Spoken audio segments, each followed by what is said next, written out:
bersama saya Johan di Juno Trading ID. Jadi pada kesempatan video kali ini kita akan membahas kembali ya untuk update dari gold ini sendiri atau XAUSD. Lalu kalau kita lihat gold ini sepertinya sudah hampir masuk ke area golden ratio ya. Wow, luar biasa, ini menarik untuk kita bahas ya. Ini golden ratio kita kasih warna orange saja mungkin. Nah ini akan kita bahas lebih lanjut ya di video ini ya nantinya. Lalu sebelumnya kita juga akan membahas mengenai DXY yang terpantau juga cenderung reject di zona yang kita bahas ya. Nanti kita juga akan bahas ini lebih lanjut. Dan pertama-tama kita akan bahas dulu untuk weekly video. Seperti biasa kita akan membahas yang namanya Open Interest Map ya, atau OI data. Kemudian kita juga akan membahas COT data, yaitu data mingguan atau sentimen mingguan dari si gold ini sendiri. Lalu kita juga akan membahas mengenai daily ya. Ini daily move-nya dia ya, atau daily candle-nya dia. Kalau dari daily candle masih terpantau downtrend ya.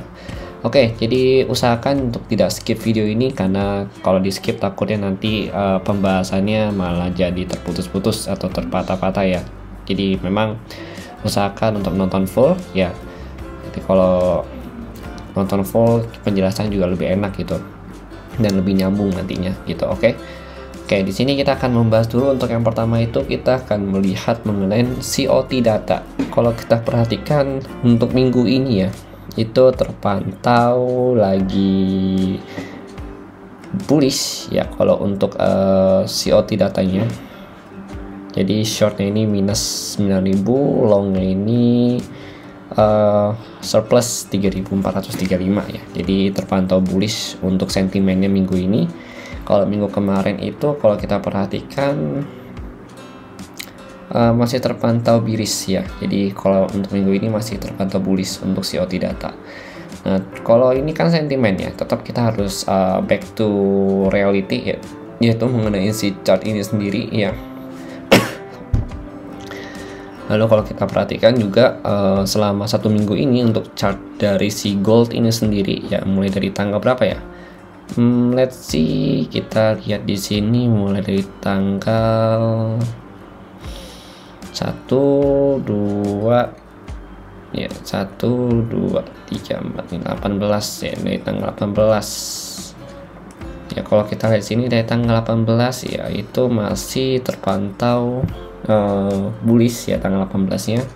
Lalu tanggal 19, terus 20, 21 yaitu dia turun ya, artinya dia masih tercegat ya. Kalau kita lihat nih di area resisten 1930, 1934 ya untuk daily-nya ini sendiri. Nah, di sini masih terkunci di sini untuk resisten level. Dia sempat naik ke 1947 ya di sini, kemudian dia turun ke bawah. Jadi ini cuma spike aja. Ini juga ada resisten daily ya, jadi ada dua resisten zone. Ini resisten pertama, yang ini resisten kedua untuk daily-nya dia. Oke, kemudian kita lanjut lagi. Nah, ini kalau kita perhatikan untuk statementnya si Fit itu sendiri ya, itu ada di video update hari Jumat ya. Jadi kalian boleh nih langsung tonton aja untuk video update hari Jumatnya yang ini ya, yang ini hari Jumat ini statement ya, mengenai statement FOMC di hari Kamis kemarin ya, di minggu ini minggu kemarin sorry ya. Itu saya masukin ke sini penjelasannya gitu untuk statementnya, untuk penjelasannya gitu ya. Lalu kalau kita lihat lagi, ini ada sedikit ya, maksudnya bukan sedikit ya, tapi saya ada jelasin ya mengenai statementnya juga di channel Telegram ya. Ini ringkasannya ada di channel Telegram Trading ID. Lalu untuk penjelasannya itu ada di sini yang saya katakan ya, 22 September 2023 gitu. Jadi sudah saya jelaskan di sana untuk statementnya. Jadi bagi kalian yang mau nonton, silahkan klik video ini ya untuk penjelasan mengenai statement FOMC yang di hari Kamis kemarin ya, atau Kamis subuh kemarin gitu pada jam 1 WIB. Oke, kita lanjut lagi. Ya, jadi memang kalau kita perhatikan ya, untuk gold ini setelah statement FOMC yang dipublikasi ya, memang mengalami penurunan cukup signifikan. Karena kalau kita baca pun ya, itu memang pro ke dolar itu sendiri gitu ya. Untuk lebih lengkapnya nanti kalian tonton aja di situ ya. Oke, lalu kalau kalian masih bingung ya udah nonton tapi masih bingung, boleh kalian silakan komen di kolom komentar, mau di kolom komentar video yang tanggal 22 ini juga boleh, atau di video tanggal 25 ini gitu. Oke, nggak masalah gitu. Oke, kemudian kita lihat lagi ya untuk hari ini ya, untuk hari ini atau lebih tepatnya minggu depan ya, hari Senin nanti, untuk gold ini masih dalam tekanan batin ya, bukan tekanan batin tapi lebih tepatnya tekanan seller itu sendiri ya. Mungkin tekanan batin untuk para buyer yang memang ada buy ya, tapi kalau untuk seller mungkin masih berbahagia mereka orang. Cuma kalau untuk seller ini harus hati-hati ya, kalian harus hati-hati di area 1930 1934 ya, karena ini area kalau udah break dia bisa lanjut ke 1947 sampai 1952 ini. Harus hati-hati dengan area ini resistennya. Kemudian kalian juga harus pantau di 1913 ya. Kalau untuk buyer ini 1913, 1910 ini bisa jadi area buy zone kita ya. Atau di bawahnya worst case-nya itu kalau misalkan kalau kita lihat ya. Ini kalau kita bahas secara daily dulu ya. Nah, worst case itu ada di 1902 sampai 1900 ya, itu untuk area terendahnya dia ya. Kita genapin ya 1900 di sini. Ya, ini 1900 sampai 1902 lah ya di sini. 05, sorry. Nah, ini harus kita pantau juga. Jadi kurang lebih kalau untuk buyer ini yaitu ada zona 1913, 1910, kemudian ada zona 1905 ya. Sampai 1900 ya, itu dua zona ini harus kita pantau untuk daily-nya dia gitu, untuk pergerakannya, karena memang dua zona ini cukup potensial ya. Lalu kalau kita perhatikan lagi candlestick ini turun pun ya, kalau misalkan 2 hari dia turun, dia potensi untuk pullback di sini 1910 1908 ya, karena ini bertepatan dengan area trend line-nya dia ya. Trend line-nya ini 1908 nah di sini 1908 ya, 1908 1910 ya. Itu kita boleh tuh ancang-ancang untuk masuk buy, yaitu untuk zona pertama. Tapi untuk masuk buy ini kita harus lihat dulu ada konfirmasi buy atau tidak. Kalau nggak ada berarti kita tunggu aja nanti di 1900 gitu ya. Oke, itu ya kalau untuk buyer. Kalau untuk seller harus hati-hati dengan zona 1930 1934 ini, karena ini zona bahasanya itu last defending dari si seller itu sendiri gitu. Kan cukup sayang nih kalau kayak udah open sell ya kan segala macam. Nah, ini kalau ini di break berarti kita tunggu sell lagi, nanti paling gampang itu atau paling aman tuh di sini 1947 1952. Oke, kita lanjut itu untuk daily. Jadi kalau untuk daily secara candle ya itu masih bearish ya. Oke, kalau kalian punya pandangan lain nih mengenai candle daily, boleh banget kalian share di kolom komentar, nanti kita akan diskusikan di sana. Nah, kita lanjut lagi sekarang ke open interest data.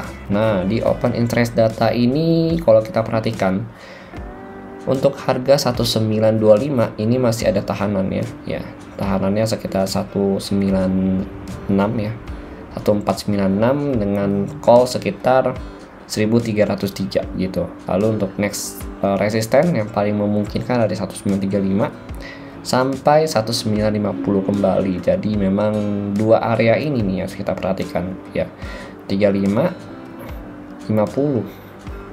Nah, ini kalau kita perhatikan mulai dari 25 ya, ini udah jadi multiple resistannya dia sampai 50 ya. Ini cukup banyak ya yang call di sini untuk unitnya. Tapi untuk put money itu paling juara itu di 1950 dan callnya juga paling juara di 3447 itu di 1940 juga 1950 sorry sini. Jadi ini bisa jadi final destinationnya dia. Wah, udah kayak game aja ini ya. Jadi gitu ya, finalnya sih kalau saya perhatikan 1950 gitu. Sebelum break ini dia belum akan lanjut ke 2000, tapi kalau udah break dari 150 potensi ke 2000 tuh masih maksudnya kayak peluangnya ya lebih besar gitu kalau bisa break 950. Tapi kalau belum break 950 dia masih akan turun lagi. Jadi ada dua area untuk sell point kita untuk minggu ini gitu. Oke, kemudian itu kalau dari open interest data kalau dibahas resisten ya. Kemudian kita lihat lagi untuk support. Kalau untuk support sendiri itu ada di 1910 ya, 1910 ada oke ini support ya. yang tadi kita bahas. Kemudian ada 1900 ya, dimana put money-nya ini lebih besar ya. 1910 itu put money sekitar 147 1457 ya. Kemudian ada 1900 dengan put money sebesar 2820 ya, itu di 1900 dengan call sekitar 972 gitu. Oke, itu untuk bagian supportnya. Jadi kalau support memang segitu ya. Lagi ada support itu di 1875 sih sebenarnya, tapi 1875 itu ada di 2000 ya. Ini masih butuh waktu sebenarnya kalau untuk sini. Paling mentok itu worst case minggu ini kalau dia turun ke 1900 dulu gitu. Oke, lanjut lagi.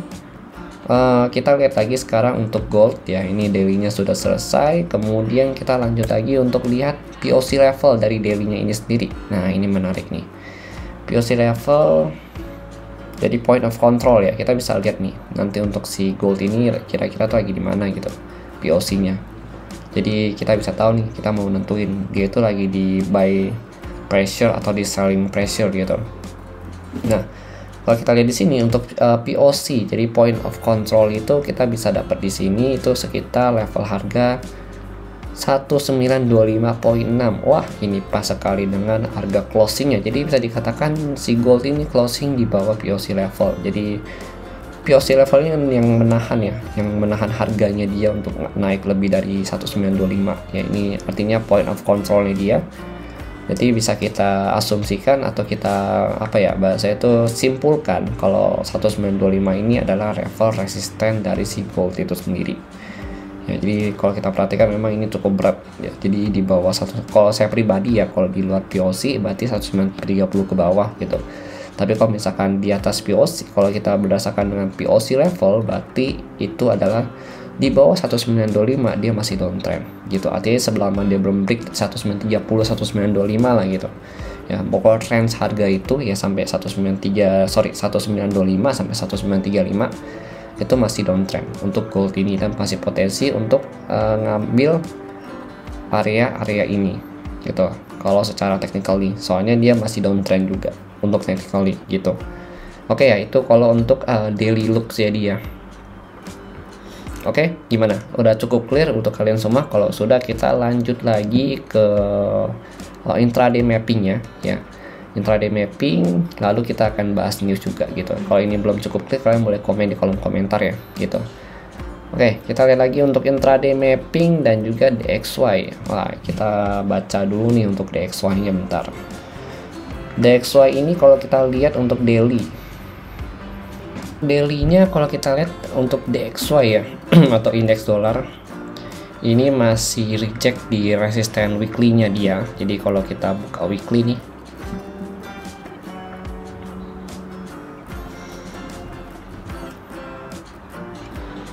nah kalau kita buka weekly kelihatan ya, ini adalah resisten dari weekly-nya dia sendiri gitu.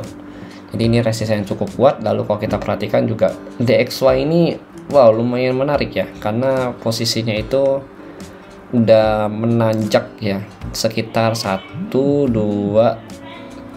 3 4 5 6 7 8 9 10, udah 10 minggu tanpa ada koreksi.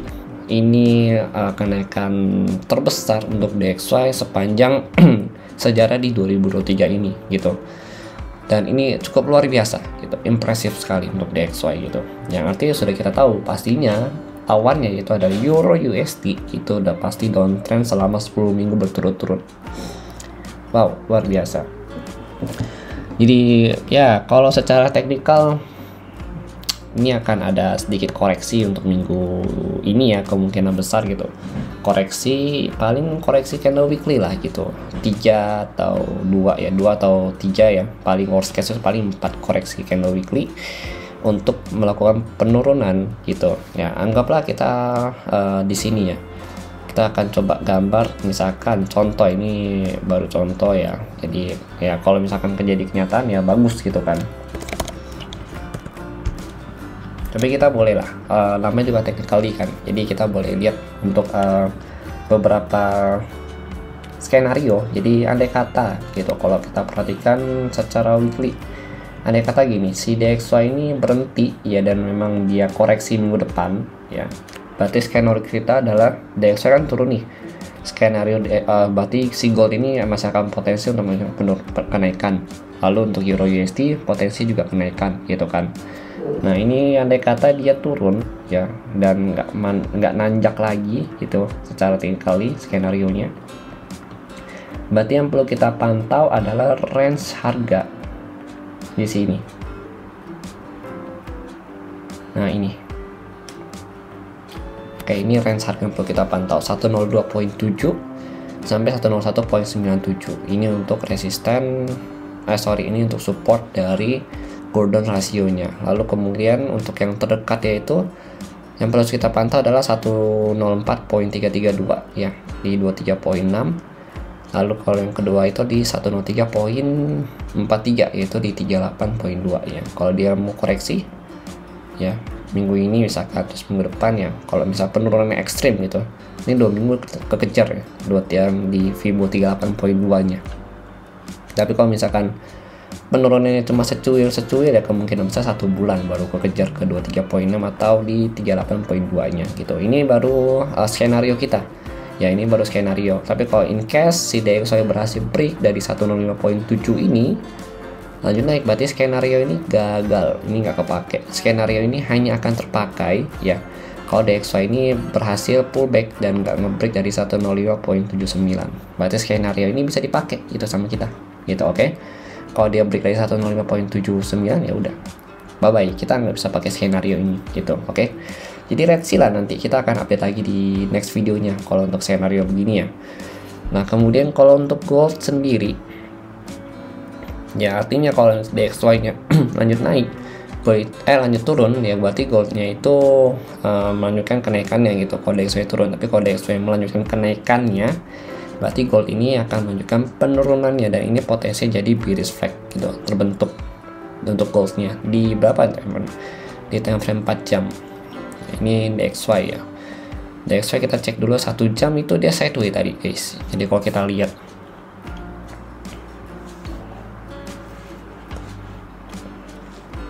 DXY 1 jamnya masih sideways, jadi masih belum ada clear movement. Tapi secara daily-nya sama weekly dia masih bullish gitu. Daily, weekly bullish ya, sama weekly naik semua. Tapi kalau untuk 1 jam ya, 4 jam ya, atau bahasa itu 4 jam ke bawah lah ya, sampai kurang lebih 30 menit ya, kalau mau kita lihat itu sideways gitu, sideways di sini dengan target harga support di 105.4 ya, dan juga 105.29. Kalau untuk resistennya itu ada di level harga 105.64 ya sampai 105.8 gitu. Oke, itu untuk resisten dari si DXY. Kalau DXY mau move yang lebih clear ya untuk intraday-nya ini kan berarti bawah daily kan gitu. Ini kita butuh dia ngebreak dari salah satu kedua level tersebut gitu yang ada di sini. Oke, udah cukup clear ya untuk DXY ya. Oke, kita lanjut. Nanti DXY kita akan bahas potensi news minggu depannya. Oke, kita lanjut lagi untuk XAUUSD atau si gold ini sendiri. Ya, jadi kalau untuk gold ini kemarin itu kita ada buat ya Fibo retracement di sini ya, dari 1947 ke 1914 ya, dari high di sini ke low yang ada di sini, swing low-nya dia. Lalu kita ketemu nih di Fibo 50 sama 61.8, yaitu kurang lebih di angka level 30-an gitu. Jadi masuk nih ya ke 30 yang ada di daily yang di sini. Kalau kalian ingat tadi di awal video ya, 30 daily yang ini nih. Ini DXY.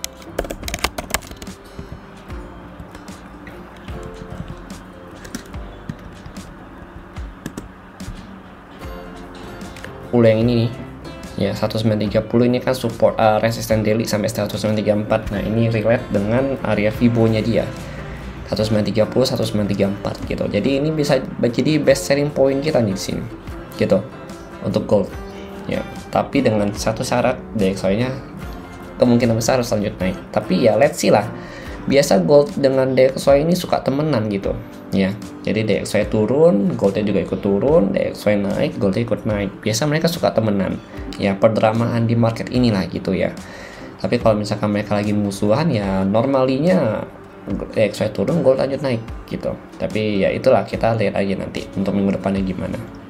Ini adalah skenario yang kita buat ya, jadi kita mempersiapkan dulu ya. Jadi nanti kalau misalkan memang butuh backup plan ya akan saya share lagi di channel Telegram ataupun di next videonya gitu. Kalau dia berhasil pullback dari 3430 ya, maka next target dia itu masih ke 1916 lagi nih, sampai 1914. Target pertama, target terendah di 1900 ya, atau 1904 gitu di sini. Ini ada buy zone 1, buy zone 2 ya kan. Selling point 1 ya, selling point 2 nya itu saya mau ambil kurang lebih nggak di 38 sini, ini terlalu nanggung. Selling point kedua langsung saya hajar ke 48 aja gitu, 48 ke 50-an gitu, lebih aman. Saya nggak akan ambil di 45 walaupun zona di 45 ya kan, tapi much better 48 ke sini 53, jadi langsung ngambil di spike atas ya, dia stop loss bisa di atas sini gitu. Oke gitu ya. 45 ini memang zona gitu, cuma saya nggak akan ambil di sini gitu, saya akan ambil di 48 ke atas gitu, 48 sampai 50-an untuk selling point keduanya. Oke ya, itu untuk gold, soalnya dia juga masih downtrend ya, tekanan seller ya, masih tekanan batin untuk goldnya. Oke, itu ya, begitu ya kalau untuk gold dan DXY ya. Kemudian kita akan bahas lagi mengenai news satu lagi guys. Oke, untuk news this week ya, this week itu untuk USD pertama di hari Senin nggak ada, di hari Selasa Tuesday itu ada satu ya, USD bullish permits ya seperti biasa 1443 ke 1543 ya, ini positif untuk DXY. Kemudian ada lagi nih di jam 9 ya, new home sales ya sama CB consumer confidence ya, ini dari 714 ke 700 ya, ini negatif. Tapi let's see, ini kan kita baru lihat dari forecast, intinya kan di actualnya nanti gitu gimana ya. Kalau CB consumer ini kepuasan ya, kalau kita lihat 106 ke 105 ini juga negatif untuk DXY. Jadi ya ada dua news negatif dari Selasa nanti ya. Lanjut lagi, kita lihat ke hari Rabu, Wednesday ada nih. Wednesday untuk hari Rabu di jam 7.30 ya, WIB good order ya, orderable ini dari 0.4 ke 0.1 kurang bagus, negatif. Kemudian ada crude oil, nah ini crude oil belum ada nih. Nah kemudian kita lihat lagi di hari Kamis itu biasa ada jobless claim ya, untuk hari Kamis ada jobless claim di sini. Ini jobless claim pending home sales ya, 102 1217 ini jobless claimnya naik, ini minus juga ini kalau kita lihat ya. Nah kemudian pending home sales ini turun ya, ini minus juga. Wow, jadi hasilnya itu banyak kan minus untuk DXY ya. GDP USD Q2 gitu, Q2 loh ini guys. Nah Q2 nya ini dari 2.0 ke 2.22 ke 2.2 ini as expected ya, kayak yang dia bahas di apa ya, speech FOMC kemarin kalau kalian masih ingat di sini ya, dia ada bilang pertumbuhan PDB-nya baik gitu, Federal Reserve ya, proyeksi ekonominya gitu. Ini udah dibahas juga sama dia, dan ini kalau kita lihat udah sesuai ya untuk datanya gitu ya. Let's see nanti untuk aktualnya kayak mana gitu, kita lihat aja nanti dramanya apa lagi gitu. Nah kemudian hari Jumat ada Om Powell yang ngefit yang speech ya. Aduh, Om Powell ini luar biasa sekali, bintang 3 jam 3 subuh. Wow luar biasa, ini jam 3 subuh ya guys ya, ini jam 3 subuh dari Jumat, berarti di hari Kamis mau pergantian hari Jumatnya ya. Tapi let's see, ini takutnya salah jam ini, tapi nanti akan saya infokan untuk benarnya, akan saya validasi lagi ya untuk jamnya gitu. Kemudian ada GDP ya, GBP ini GDP Q2, GBP ada GDP lagi, dan memang hasilnya cukup bagus di sini. Kemudian ada hari Kamis itu udah ya, apa lagi? Oh nih hari Kamis ada, hari Jumat sorry. Jumat itu ada Core Durable PC Price Index ya. Ini stagnan, tapi kalau untuk Core ya, tapi kalau untuk yang price indexnya ini PCE itu kurang bagus, dari 4,2 ke 3,9 minus. Oke, udah sih kayaknya untuk hari Jumat ini nggak ada lagi ya. Oke, selesai, nggak ada lagi itu ya. Jadi memang kalau kita lihat overall secara news untuk DXY ini banyak kan minusnya gitu ya. Ya mungkin karena harganya sudah terlalu tinggi jadi diminusin ya, tapi let's see, nggak tahu ya, itu kan namanya asumsi pasar yang ada di sini, tapi lihat aja nanti actualnya bagaimana gitu ya. Nanti untuk next update akan kita diskusikan di next update video dan juga channel Telegram Jurnal Trading ID ya, nanti kita akan bahas lagi di sana. Oke, untuk saat ini videonya cukup sampai di sini dulu ya. Jadi kalau kalian belum paham, kalian boleh komen di kolom komentar atau DM saya melalui channel Telegram Jurnal Trading ID di official channelnya gitu. Oke, terima kasih dan sampai jumpa pada video berikutnya.